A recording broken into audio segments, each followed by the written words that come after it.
මේ රටේ ජනාධිපතිවරුන්ට ජනාධිපති සමාව ලබා දෙන්න ලැබුණු ව්‍යස්ථාමය බලය මත අධිකරණයේ එල්ලුම් ගහට නියම වෙච්ච නොයෙකුත් ආකාරයේ වැරදි මිනීමැරුම් සහ නොයෙකුත් දේවල් එල්ලුම් ගහට නියම වෙච්ච අයටත් ජනාධිපති සමාව දීලා තියෙනවා. වර්තමාන ආණ්ඩුවත් දීලා තියෙනවා. ඒ පිළිබඳව සමාජයේ විවිධ තලයන් වල ප්‍රතික්‍රියාම් සහ දැඩි විවේචන තිබෙනවා.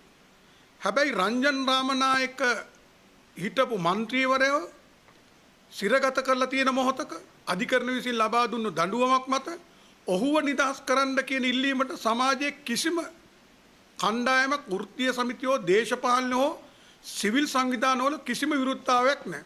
හැමෝම කියන්නේ මේ රටේ ජනාධිපතිවරයාට ලැබුත් විශේෂ වරප්‍රසාදයේ යටතේ මිනිමරුවන්ව නිදහස් කරන්න පුළුවන් නම් දූෂිතෙන්ව නිදහස් කරන්න පුළුවන් නම් මේ රංජන් රාමනායක කියන වැඩ කරන මිනිස්සු වෙනුවෙන් පෙනී හිටපු අයුක්තිය අසාධාරණ දූෂණය වෙනුවෙන් එළියේ හඬනපු පුජ්‍යලයට ජනාධිපති සමාව ලබා දීම මේ යුගයේ කරන්න පුළුවන් යොකුම ජනතාව වෙනුවෙන් කරන සේවයක්.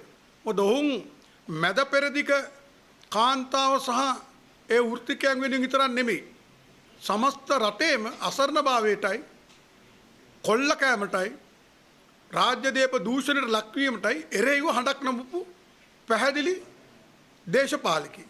එනම් ඔහුව සමාජයේ ඉදිරියේ දූෂණය නවත්තන්න ඕන නම් යහපත් ගමනකට රට යවන්න ජනාධිපතිවරයාගේ සැබෑ අභිලාෂයක් තියෙනවා නම් ඔහුට ලැබිලා තියෙන ව්‍යස්ථාමයේ මුක්තිය යටතේ නිදහස් කිරීම හැමෝම අපේක්ෂා කරන. ඒකට තමයි සමස්ත වැඩබිමම පක්ෂ පාට සංවිධාන ભેදයෙන් තොර මේ ඉල්ලීම කරන්නේ. එන අපි විශ්වාස කරනවා ජනාධිපතිවරයා 18 වෙනිදා රාජාසන කතාවේ කිව්වාගේ පසුගිය වැරදි නැතුව ඉදිරියේදී යහපත් රටක් ජනතාව වෙනුවෙන් නිර්මාණය කරනවා කියලා එන එක පළවෙනි අධීරය යටතේ ජනාධිපතිවරයෙක් අධිකරණ තීන්දුවකින් සිරගත වෙච්ච එල්ලුම්ගස් ගිය පුජ්‍යලයන් නිදහස් කරපු රටේ නිවැරදිව ජනතා තීන්දුවක් ලෙස රංජන් රාමනායකයන්ව නිදහස් කිරීම රටේම අගය කිරීමටත් එතුමාට ප්‍රශංසාවක් තියෙනවා. එනක ඉටු විය යුතුයි. ඒක තමයි ප්‍රධාන අපේ මේ අරමුණේ ඉල්ලීම. ඊළඟ දේ තමයි 74 වෙනි නිදහස් දිනය 4 වෙනිදා සමරන්නේ. 74 වෙනි නිදහස් උත්සවයේ සමරන මොහොතේ අපේ රටේ ස්වාධීනත්වය අහිමි කරගෙන යන්නේ. එන ජනාධිපතිතුමාට රංජන් රාමනායක මැතිතුමාට එතුමාට තියෙන ව්‍යස්ථාමයේ බලය අනුව නිදහස් කරනවා වගේම දේශද්‍රෝහී ගිවිසුම් මගින් අපේ රට එක පැත්තකින් ඇමරිකාවට එක පැත්තකින් ඉන්දියාවට නතු කිරීමේ ගිවිසුම් අහෝසි කිරීමට අවශ්‍ය පියවර සහ ප්‍රකාශ 4 වෙනිදා එතුමා ගත යුතුයි. විදුලියයි ඉන්ධනයි විදේශ රටක පාලනයකට ගියොත් ඒ රටේ ජාතික ආරක්ෂාව විතරක් නෙමේ ස්වාධීනත්වයයි ජනතාවගේ ආර්ථික නිදහසයි දෙකම නැති වෙනවා. එහෙනම් ඒ තත්ත්වය තමයි දැන් ඇති වෙලා තියෙන්නේ. යුග දනවි හොර ගිවිසුම නිසා එක පැත්තකින් අපිට ජනතාවට අඩුවට මිලදී විදුලි බිල ගන්න තිබිච්ච එක ඇමරිකන් සමාගමකට නතු වෙනවා. කොල්ල කෑමේ මිලකට නතු වෙනවා. ඊළඟ භයංකාර දේ තමයි ඉන්දියාවට අවුරුදු 19ක් තිස්සේ ඉන්දියාව වලිකාපු ලබා ගන්න බැරි වුණු ඉන්දියාව චීන වරායේ තෙල් ටැංකි යන්ත්‍රස්ථානයේ ගැනීම සඳහා ඉන්දියාව LTT සංවිධානයේ පෝෂණය කරේ මේ චීන වරායේ තෙල් යන්ත්‍රස්ථානය තුලේ භූමිය අල්ල ගන්න කියන එක ප්‍රසිද්ධ රහසක්. රණවිරුව දිවි කැප කරලා ජීවිත පුදලා දහස් ගාණක් අවතන් වෙලා අනතුරටපත් වෙලා ජීවිත නැති වෙලා අපි මුදාගත්තු භූමිය තමයි ජනවාරි 6 වෙනිදා බලක් ශක්තිය ඇමති හොර රහසේ අස්සම් කරලා අපිට නැති කරේ. ඉතින් අපි පැහැදිලිව කිව්වා චීන වරාය දුන්නොත් තෙල් ටැංකි ටික දුන්නොත් අපේ රටේ විදුලි බලයයි ඉන්ධනයි ඔවුන්ට නතු වෙනවා කියලා. දැන් ඒ තත්ත්වය ඇවිල්ලා තියෙනවා. ඒක තමයි විදුලි බල ඇමති කියනවා දැවිතෙල් මෙට්‍රික් ටොන් 15000ක් ඉන්දියාවෙන් ලංකාවේ LIOC එක හරහා ගන්නවා කියලා. එහෙම ලබා ගන්න විදුලි khනිජ තෙල් ඇමතිවරයා එකඟතාවය පළ කරයි කියලා. ඒක පනතට විරුද්ධයි කියලා ජනමාධ්‍ය ඇමති ඩලස්සලප් පෙරමැතිතුමා කියනවා.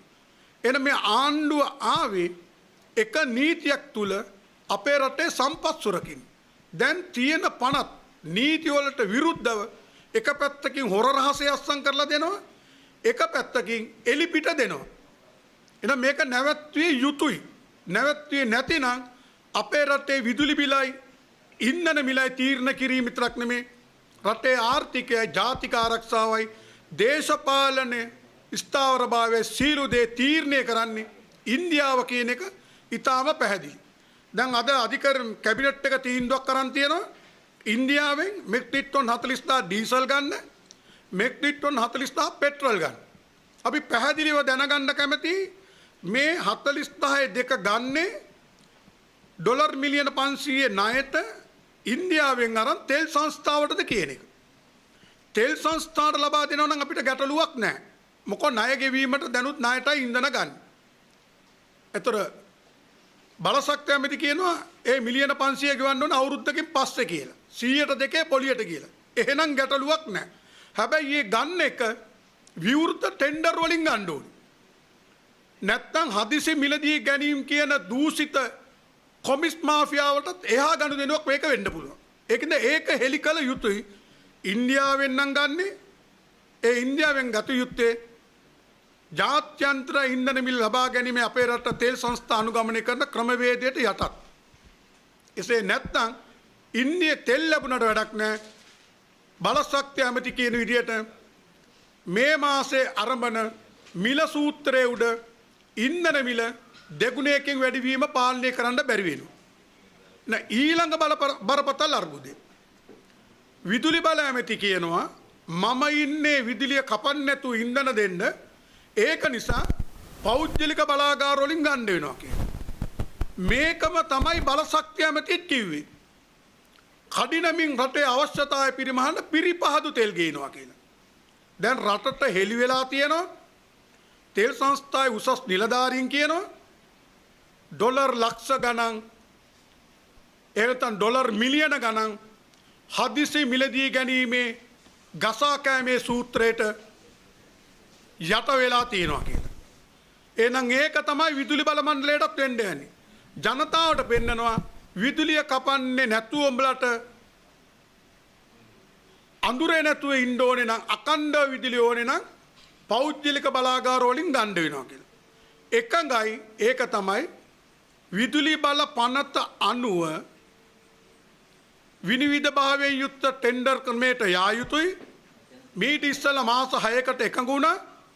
නැත්තම් තෙල් සංස්ථාව වගේම ඒ බලශක්තිය ඇමති වගේම හදිසි මිලදී ගැනීම වලට කියලා ජනතාවට ඉන්ධන දෙනවා කියලා මග නවතින්න නැතුව ජනතාවට ඉන්න ඕනේ කියලා විදුලිය කපන්න නැති වෙන්න හදිසි මිලදී ගැනීම වලට කිසිසේත් එකඟ වෙන්න බෑ. ඒකකයට රුපියල් 84ක් විතර වැඩි ගෙවන්න වෙනවා.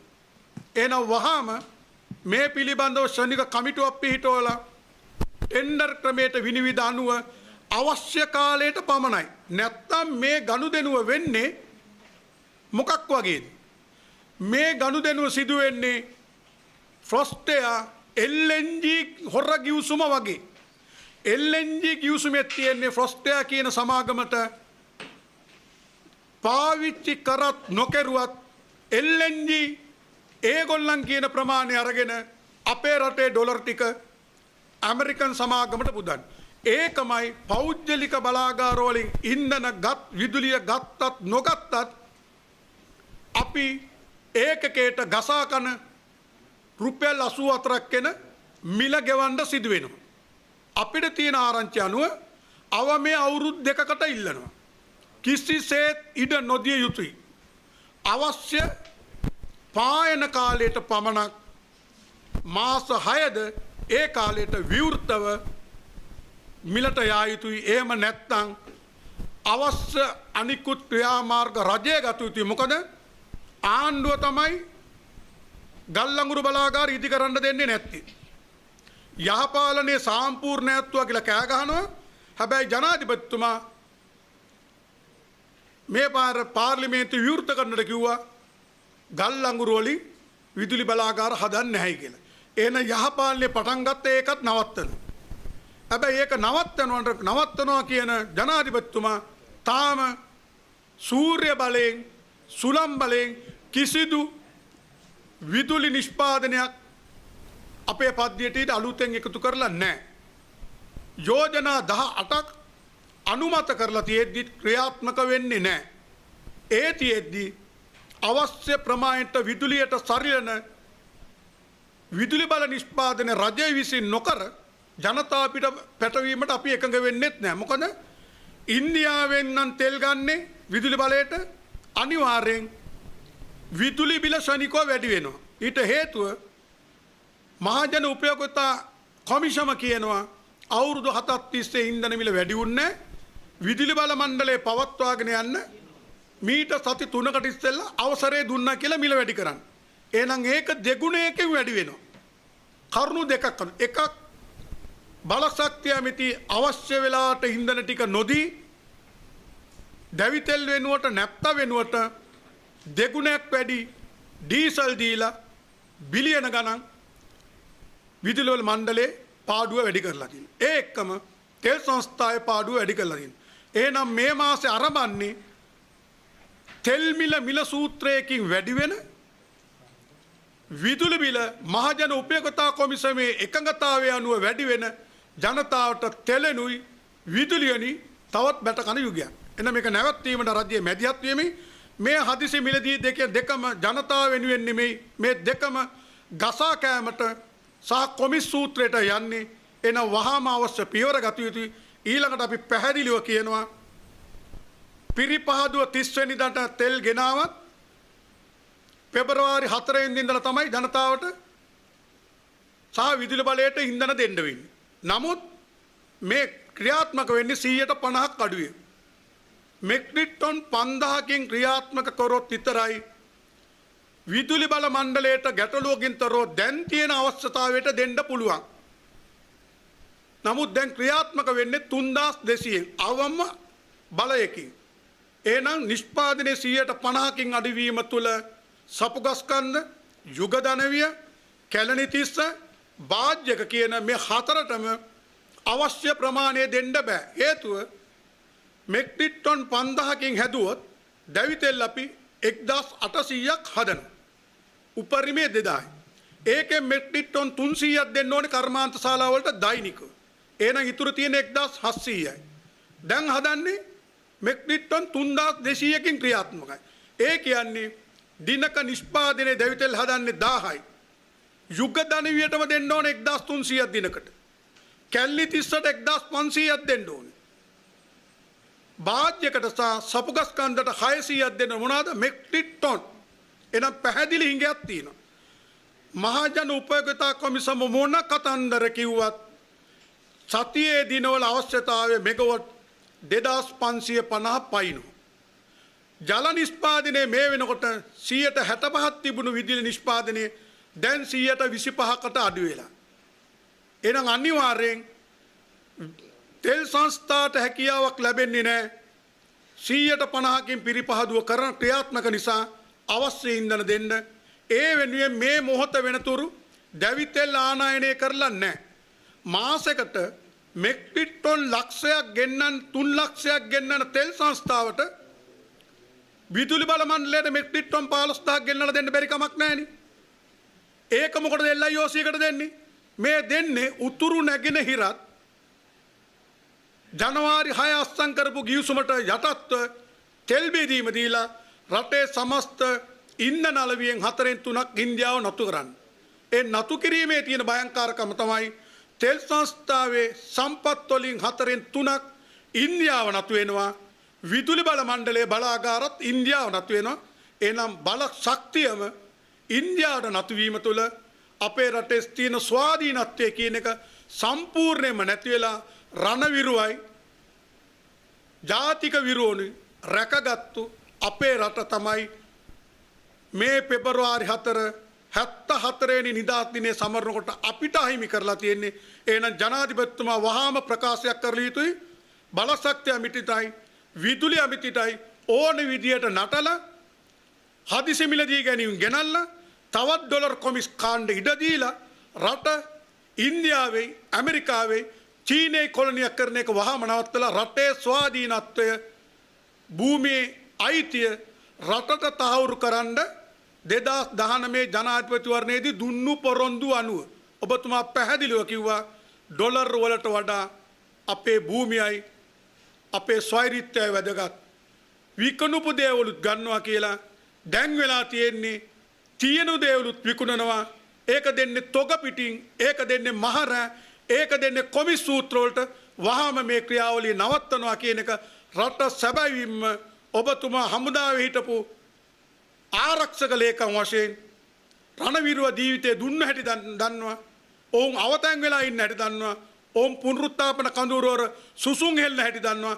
එහෙනම් ඔවුන් බේරලා දුන්න භූමියයි ආර්ථික සම්පත්තිය බේරා දෙන්න මේ ගිවිසුම් අහෝසි කරනවා කියන එකත් ඒ වගේම අලි සබ්රි අධිකරණ ඇමති කියපු වැඩබිම් විරෝධී ව්‍යස්ථා විරෝධී ජාත්‍යන්තර කම්කරු ප්‍රජාව ජීවිතය දීලා රැකගත්තු වැඩ වර්ධන අයිතිය නැති කිරීමට අලි සබ්රි අධිකරණ ඇමතිගේ ආණ්ඩුක්‍රම ව්‍යවස්ථාවට ඇතුළත් කරනවා කියපු දේශද්‍රෝහී වැඩබිම් විරෝධී ප්‍රකාශය ඉල්ලාස් කර ගැනීමට කටයුතු කරන ලෙසත් ඒක රජය මතේ නොවන බවත් වහාම ප්‍රකාශ කළ යුතුයි. ජනතාවට කියන්න දෙන්න එපා විදුලි අර පිරිමැස්ම පාවිච්චි කරන්න කියලා. වැලේ වැල් නැතුව ඉන්නේ. කණ්ඩත් සොච්චම ගණ්ඩත් පෝලිං වල ඉන්නේ. ඔබතුමාට පුළුවන් නම් ජනාධිපතිවරයා වශයෙන් නිවේදනයක් නිකුත් කරලා රාජ්‍ය ආයතනවල විදුලි අපතේ යැවීම AC පාවිච්චි කර වායු සමීකරණ පාවිච්චි කිරීම අත්හිටවන්න. මොකද මේ මොහොත වෙනතුරුත් බලශක්තිය ඇමති කීපයකවත් මහජන උපයෝගතා කොමිසම කීපයකවත් රාජ්‍ය ආයතන පිළිගන්නේ නැහැ. අඩු ගානේ බලශක්තිය ඇමතිට බැරි වෙලා තියෙනවා ඉන්ධන අර්බුදය ගැන හොඳට දන්න ඇමති තමන්ගේ ආයතන තුල වායු සමීකරණයේ පාවිච්චිය 10%කින් වක්වත් අඩු කරගන්න. ඒ වගේම නිවාඩු දවස්වල වහලා සතියේ දවස් 5 ඉන්ධන බෙදා හැරලා ක්‍රමානුකූලව කටයුතු. එහෙනම් රට රැකගන්න ජනතාවට වන්දි ගැවීම තවත් නවත්තලා දේශද්‍රෝහී ගිවිසුම් අහෝසි කරලා 74 වෙනි නිදහස් දිනේදී අපිට පොරොන්දුණු අපේ රටේ ස්වාධීනත්වය තහවුරු කරන්න.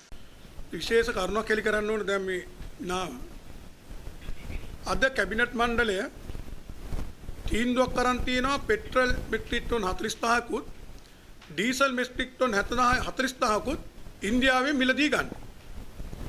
මොකද්ද මේ කුමන්ත්‍රණයක් කියලා හෙළි කරන්න වෙලා තියෙන්නේ. දෙසැම්බර් 3 වෙනිදා තමයි නොරොච්චෝලේ එක මෙගාවට් 300ක යුනිට් එක කැඩෙන්නේ. එතකොට ඒක අහිමි වෙනකොට පැහැදිලිව දන්නවා මෙගාවට් 300ක් තව නිෂ්පාදනය සඳහා දැවිතෙල් අවශ්‍යයි කියලා. විදුලි කප්පාදු සීලුම දේවුනේ අපි පැහැදිලිව කිව්වා දැවිතෙල් සහ නැප්තා අපේ පිරිපහදුවේ හදන්නේ නැප්තා වෙන කොහොමවත් ගේන්න බෑ. අපේ පිරිපහදුවේ පමණයි හදන්නේ. ඒක අපි කැලණි තිස්ස සොජිත් කියන බලාගාරයේ දුවන්නේ නැප්තා වලින්. මේ තොග දෙකම මෙට්‍රික් ටන් 40,000 සහ 30,000 නැව් දෙකක් වික්කා විදුලි බල මණ්ඩලයට දෙන මිලට 50%ක අඩුවෙන්. ඒතර ඉන්ධන අවශ්‍යයි කියන එක බලශක්තිය ඇමති කියනවා ජනවාරි ඉඳලා අප්‍රේල් දක්වා ජලය බහිනවා තාප විදුලිය ඕනේ කියලා. එහෙනම් මේක කුමන්ත්‍රණයක් ඉන්දියාවට අපේ ඉන්ධන සැපීම ලබා දීමේ. තෙල් සංස්ථාව මාසකට අවම වශයෙන් මෙට්‍රික් ටන් ලක්ෂ 3මාරක් ගෙන්නනවා. ඩීසල් පෙට්‍රල් ගුවන් යානා තෙල් වලට වඩා 30%ක් අඩුයි දැවිතෙල් බැරල් එක. එතකොට මේ මොහොත වෙනතුරුත් එක දැවිතෙල් නැවක් ගෙන්නුවේ නැහැ. දෙසැම්බර් 3 ඉඳලා මේ මොහොත වෙනකුත් ගෙන්නුවේ නැහැ. ඉන්දියාවෙන් ගෙන්නනවා නම් දින 3යි, සිංගප්පූරුවෙන් ගෙන්නනවා නම් දින 6යි. ගෙන්නුවේ නැහැ. හදිසි මිලදී ගැනීම ගෙනල් කියලා නැව් 8-10 පිටතවරයි මුහුදේ තියලා ඩොලර් ලක්ෂ 10කට වැඩිය ගෙවුවා කියන එක අපි කිව්ව එක සංස්ථා නිලධාරීන් තහවුරු කරලා තියෙනවා. මොකක්ද අර්බුදේ? දැන් විදුලි බල ඇමතිට මෙට්‍රික් ටන් 15000 ඉන්ධන ගෙන්නන්න බලශක්තිය ඇමති එකඟ වෙලා. පනතට විරුද්ධව කැබිනට් එකට වක්කත් බලශක්තිය ඇමතිට වක්කත් බලයක් නැහැ. ඛනිජ තෙල් පනත වෙනස් නොකර ඉන්ධන ගෙන්නන්න. ඉන්ධන ගෙන්වීමේ බලය වෙනත් ආයතනයකට දෙන්න. 1969 ඉඳලා විදුලි බල මණ්ඩලයට ඉන්ධන දෙන්නේ තෙල් සංස්ථා පනති. ඒක ජනමාධ්‍ය ඇමතුත් හෙළි කරා. එහෙනම් මේක කරුණු දෙකකට මේ යන්නේ. එකක් ඉන්ධන සහ විදුලි බිල ශනිකව වැඩි කරනවාමයි. හැබැයි භයංකාර දේ මේ වෙන විට සාමාන්‍ය මිල වැඩි කිරීමට 130කින් විදුලි බල මණ්ඩලයේ පාඩුව වැඩිලා තියෙනවා. තෙල් සංස්ථාවේ පාඩුව වැඩිලා තියෙන හේතුව අවශ්‍ය තොග රැස් කර නොතිබීම, පිරිපහදුව වැසීම සහ තිබුණු තොග කුණු කොල්ලේට අඩු මිලට විකිණීම. එතකොට දැන් මේ නැව් වෙන්නේ කොහොමද? මේ නැව් අවශ්‍යම නම් විදුලි බල මණ්ඩලයට ගෙන්නන්න මෙට්‍රික් ටන් ලක්ෂ 3.5ක් ගෙන්නන්න පුළුවන් තෙල් සංස්ථාවට මෙට්‍රික් ටන් 30000ක නැවක් ගෙන්නන්න බැරිද? ආණ්ඩුවට ඒක සල්ලි නොදී ඉන්න බැරිද?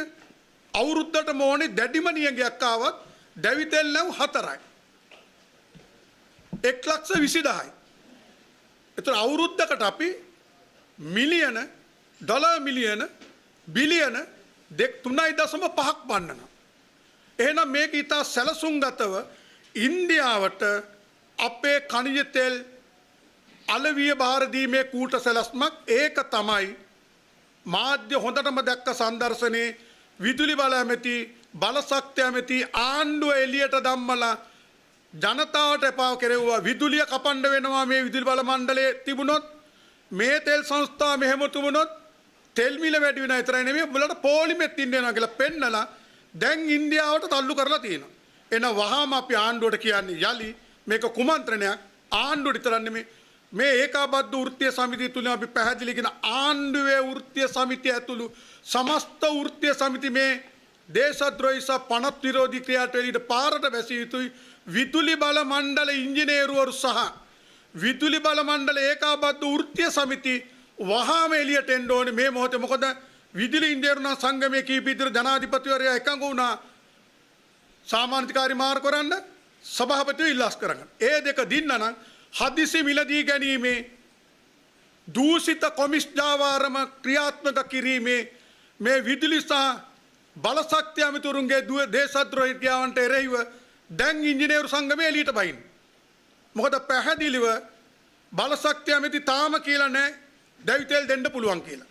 විදුලි බල කප්පාදුව මහජන උපකතා කොමිසම ඔළුවෙන් හිටගෙන කිව්වත් කප්පාදුව සිදු වෙනවා. මොකද දැන් මෙට්‍රික් ටන් 1000යි 4 වෙනි දැන් පස්සේ අපේ නිෂ්පාදනය වෙන්නේ මෙට්‍රික් ටන් 3200යි බොරතෙල් නිෂ්පාදනය වෙන්නේ. ඒ කියන්නේ 150ක් අඩුම ධාරිතාවෙන්. එහෙනම් මේ අඳුරේ තියලා මිලත් වැඩි කරලා ඉන්දියාවට අපේ බලාගාරයි තෙල් සංස්ථාය ලබා දීමේ රටේ ආර්ථිකය ලබා දීමේ කූට සැලැස්ම පරාජය කිරීමට සමස්ත වැඩබිම් මේ වෙලාව ඒකරාශී කළ යුතුයි. නැත්නම් අපේ ජනතාවට හුස්ම ගන්නත් බැරි තත්ත්වයට පත් කරගෙන මේ දේශද්‍රෝහීකය පරාජය කළ යුතුයි. මේ බලශක්ති සහ විදුලි බල ඇමතුරුන්ගේ නාටකයේ පිටපත හැදුවේ භාණ්ඩාගාරෙන් රජයෙන් කියන එක දැන් පැහැදිලි. දැවි තෙල් නැවක් ගෙන්නන්න බැරුව මෙට්‍රික් ටන් ලක්ෂ 3.5ක් මාසයකට ගෙන්නන තෙල් සංස්ථාවට මෙට්‍රික් ටන් 15000ක් ගෙන්නන්න නැතුව LIOC එක හරහා ඉන්ධන බෙදා හැරීම සහ විදුලි බිල පාලනය කිරීමේ අයිතිය දීමේ කූට සැලැස්ම පරාජය කළ යුතුයි. ඒක කුමන්ත්‍රණයක්. 74 වෙනි නිදහස සමරන වණන් ඊට ඉස්සෙල්ලා මේ දේශද්‍රෝහී ක්‍රියාමාර්ග වහාම ජනාධිපතිවරයා හකුලා ගැනීමට නියෝග නිකුත් කළ යුතුයි. Multilac, Colour the World Sri Lankan. The News Reporter. වාරණයෙන් තොර අපක්ෂපාතී වාර්තාකරණය.